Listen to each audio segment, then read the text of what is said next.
Hey guys, this is Shop from Massreach. In this video, I'll show you how to add the from text or any other text before the product price in Shopify. So let's dive in.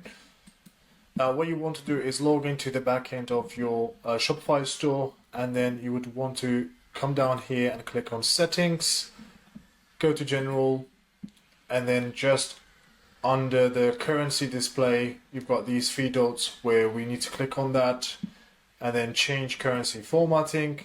Then all we need to do is add the text of our choice before these currency tags.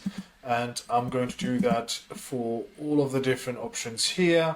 You could, by the way, add any other text. So it could be from, starting from, any text that you want before these currency tags. And then we'll go ahead and hit save. And we'll just go to our website to make sure that the changes has taken place.